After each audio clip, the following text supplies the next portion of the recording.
శ్రీకథ సల్లగుండా అన్ని రకాల పూజలు చేసి గృహప్రవేశం అయిపోయినాక నిజమైన ఆవుకు బదులు ఆవు బొమ్మను దింపుతున్నారు కదా వీళ్ళు.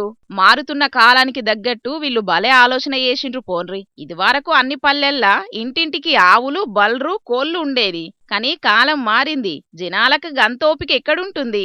ఆవులను జాదుడు, అవిటికి యాళ్లకు గడ్డేసుడు, నీళ్లు వెట్టుడు, పెండదీసుడు, ఇవన్నీ పనులు చేసేటంత ఓపిక ఎక్కడుంటాంది? తినడానికే సక్కగా టైం దొరకనంత బిజీ ఉంటున్నారు శానా మంది. అందుకే ఇసొంటి ఇన్స్టెంట్ పద్ధతులు వాటిస్తున్నారు కొందరు జనాలు.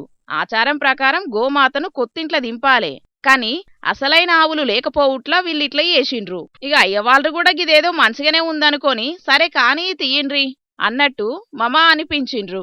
ఇక వీళ్ళ ఆలోచనను శానా మంది తారీఫ్ చేస్తున్నారు. కాని కొంతమంది మాత్రం ఇప్పటికే మనుషులు చేయాల్సిన పనులు కూడా శానా వరకు యంత్రాలే చేస్తున్నాయి. ఇక ఇసొంటి శుభకార్యాలు కూడా బొమ్మలే చేస్తే రాను రాను ఇంకెట్లుంటదోనని అంటున్నారు. ఇంకొందరు మాత్రం నిజంగా ఆవు ఇంట్లో తిరిగితే మంచిది, ఆవు తిరిగినాక మనుషులు తిరిగితే మంచి జరుగుతుందని పెద్దలు ఆవు గొప్పతనం గురించి మస్తు ముచ్చట్లు చెప్పిండ్రు. అంతేగాని ఇసొంటి బొమ్మలు దింపితే మనసు తృప్తి తప్ప ఏం ఫాయిదా ఉండదని అనవట్టిండ్రు. సరే ఏదేమైనా బొమ్మ ఆవు మాత్రం భలే ఉన్నది కదా.